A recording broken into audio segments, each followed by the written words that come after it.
Hello माँ, मैं कुछ दिनों के लिए वहाँ आ रही हूँ। प्रिया ने फोन पर अपनी माँ नीता जी से कहा। ये तो बहुत अच्छी बात है बेटा, लेकिन तू तो बोल रही थी इस बार तुम लोग कहीं बाहर घूमने जा रहे हो। अरे माँ रहने दो, मेरी किस्मत में कहाँ घूमना लिखा है। आपके दामाद को तो कभी काम से छुट्टी ही नहीं मिलती। ऊपर से मेरी नंदे हर छुट्टियों में आ धमकती हैं। सारा दिन उनके आगे पीछे घूमते रहो। वो आए इससे पहले मैं ही वहाँ आ जाती हूँ। लेकिन बेटा वो कहते कहते नीता जी रह गई। वो क्या माँ, आपको मेरा वहाँ आना अच्छा नहीं लगता क्या? अरे नहीं नहीं बेटा, तेरा मन है तो आ जा, मैं तेरा इंतजार करूंगी, कहकर नीता जी ने फोन रख दिया। दूसरे दिन ही प्रिया अपने दोनों बच्चों के साथ अपने मायके आ गई। नीता जी ने प्रिया को गले लगाया और बच्चों को प्यार किया। फिर प्रिया बैठी तो नीता जी रसोई से पानी लेकर आई। अरे माँ, आप पानी क्यों ला रही हो, भाभी नहीं है क्या? प्रिया ने आश्चर्य से पूछा। बेटा वो तेरी भाभी सुबह ही अपने मायके गई है, नीता जी ने बताया। ये क्या माँ, आपने उन्हें बताया नहीं कि मैं आने वाली हूँ? इस तरह भला कोई अपने मायके जाता है क्या? क्या मेरी इस घर में अब जरा सी भी कद्र नहीं रही, जो मेरे आने की खबर सुनकर भी भाभी अपने मायके चली गई? प्रिया ने रुआंसा होते हुए कहा। भाभी नहीं तो क्या हुआ, तेरी माँ तो है यहाँ। तू इतनी परेशान क्यों हो रही है? वैसे भी बेटा तेरी भाभी भी तो तेरे आने की खबर से पहले ही अपने मायके जाने वाली थी। उसने तो अपनी पैकिंग भी कर रखी थी। लेकिन माँ, आप उन्हें रोक भी तो सकती थी ना। भाभी के साथ चीकू भी चला गया है। अब रिंकू और टीना किसके साथ खेलेंगे?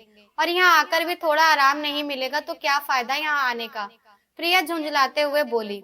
लेकिन बेटा मैं उसे किस हक से रोकती? जब मैं अपनी पैदा की हुई बेटी को ही परिवार के साथ सामंजस्य बैठाना नहीं सिखा पाई, तो उस पराये घर की आई बच्ची को क्या सिखाती? नीता जी निराश भरे स्वर में बोली। ये आप क्या बोल रही हो माँ? प्रिया आश्चर्य से अपनी माँ का मुंह ताकने लगी। और नहीं तो क्या बेटा, जब तुझे पता होते हुए कि तेरी नंद आ रही है, तू अपने मायके चली आई, तो फिर वो भला अपनी नंद के लिए क्यों रुकती? नीता जी बोली।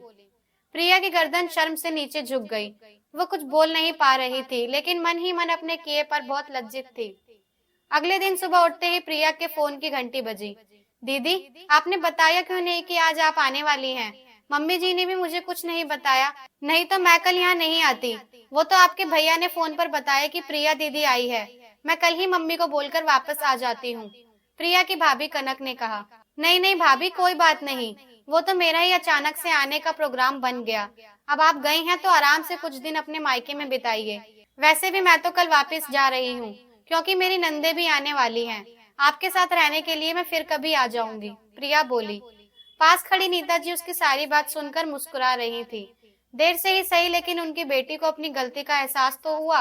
प्रिया में आज गजब की ऊर्जा भर आई थी।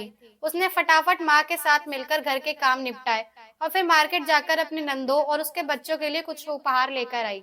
माँ, मैं कल वापस जा रही हूँ। मेरी नंदे मेरा इंतजार कर रही होंगी। वैसे भी मेरी सास के जाने के बाद भाई भाभी से ही तो उनका मायका है।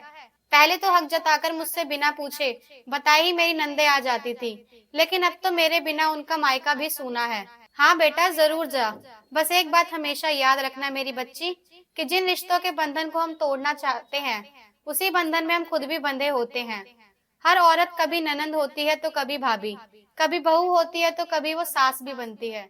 नीता जी ने प्रिया का सर पुचकारा और प्रिया विदा होकर वापस अपने ससुराल की ओर चल पड़ी।